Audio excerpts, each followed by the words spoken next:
I never thought the worst day of my life would start with a lockbox code and a bottle of iced coffee dot. It was a Saturday in late September, the kind of crisp Ohio morning that makes you believe everything is still okay.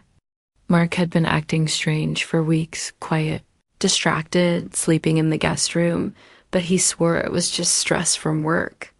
He'd even suggested we start looking at bigger houses for the future. That's why I was out alone, driving through the new development in Dublin, the one with the pretty brick colonials and the little ponds. The open house sign caught my eye: 6127 Waters Edge Lane, 4 bedrooms, finished basement, listed 2 days ago. The price was suspiciously low.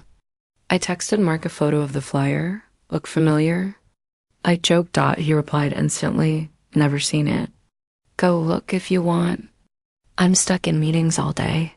So I went. The realtor, a perky blonde named Kelsey, greeted me at the door with a clipboard and a smile that lasted exactly 2 seconds after she saw my face.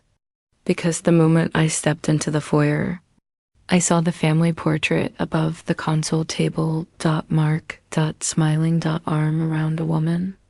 I'd never met. 2 little girls, maybe 6 and 8, in front of them wearing the same Christmas pajamas our daughter Lily wore 2 years ago. My knees actually buckled. Kelsey grabbed my elbow. Ma'am, are you okay? I couldn't speak. I just walked toward the photo like it was pulling me on a string. The frame was the exact one I'd bought at Pottery Barn last Black Friday. Same silver border, same tiny scratch on the bottom left corner from when Lily dropped it. Kelsey followed me. That's the seller's family. They're relocating for work. What's the seller's name? My voice sounded like someone else's. Mark and Jessica Thompson.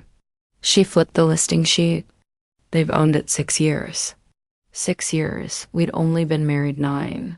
I don't remember walking through the rest of the house, but suddenly I was in the kitchen. There was a drawing on the fridge, crayon stick figures labeled Daddy, Mommy, Ava, Sophie. The same magnets we have at home.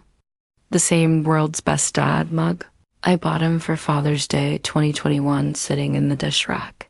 I pulled out my phone with shaking hands and opened our shared location. Mark's little blue dot was right here. Right now. 2 miles from the meetings. He was supposedly in downtown Columbus. I texted him. Me, where are you? Mark, still at the office. Why? Me, because I'm standing in your other kitchen. The 3 dots appeared. Disappeared. Appeared again. Then nothing. Kelsey was hovering, nervous. Do you know the sellers? I laughed. It came out broken. He's my husband. Her face went white. I asked to see the primary bedroom. She didn't want to let me, but I think she was scared I'd faint. Up the stairs, second door on the right. Queen bed with the same gray duvet cover I'd ordered from West Elm, his cologne on the dresser. My wedding anniversary gift, the engraved watch, sitting on his nightstand next to a woman's hair tie. I opened the closet. Half his clothes, half hers. Our wedding album was on the top shelf. Spine cracked open to the page where he's kissing me under the oak tree. I took a picture of everything.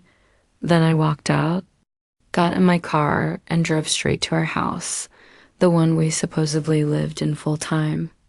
I packed 2 suitcases while he blew up my phone with calls. I didn't answer. He beat me home by 8 minutes, out of zipping. Lily's overnight bag when the front door slammed. Lauren. Let me explain. There's nothing to explain, Mark. I didn't look at him. I saw Ava and Sophie's drawings.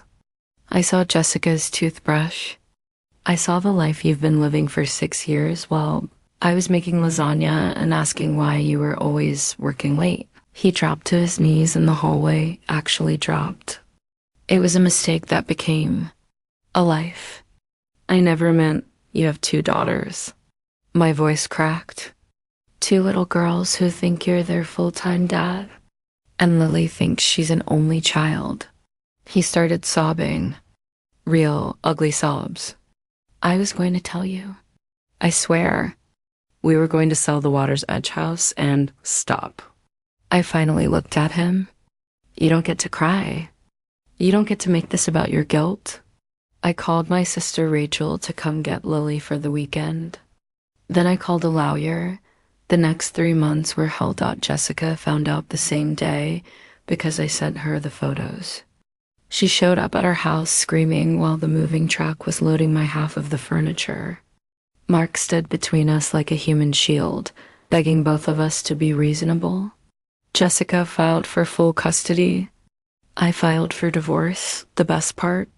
The Water's Edge house wasn't even in foreclosure like he told her. It was paid off. With our money. The money I thought was going into Lily's college fund. Turned out Mark had been siphoning my income. I'm a pediatric nurse practitioner into a separate account for years. He used it for private school tuition, Disney trips, and Jessica's Botox. The judge was a woman. She took one look at the evidence and awarded me the entire college fund back. Plus alimony, plus the profit. From the forced sale of the Water's Edge house, Jessica got nothing. But the clothes in her closet and a one-way ticket to her mother's basement. Mark got supervised. Visitation with all 3 girls? Yes. 3. On alternating weekends. Last I heard. He's living in a 1-bedroom apartment above a vape shop, working retail, and paying child support to 2 different women. Lily asks about her sisters sometimes. I let her FaceTime them. Ava and Sophie call me Miss Lauren and send me Mother's Day cards. Jessica blocked me on everything, which is fine. Some nights I still wake up smelling his cologne that isn't there.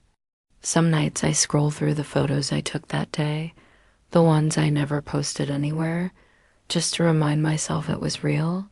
But most nights, I sleep better than I ever did in that house full of lies, because the funniest thing happened after the divorce. I bought a little blue cottage 10 minutes from Lily's school. Just the 2 of us. No spare bedrooms hiding secrets. No second set of Christmas pajamas in the laundry dot, and for the first time in 9 years, when someone asks where I live, I don't have to wonder which address they mean. I know exactly where home is. And no one's selling it out from under me ever again.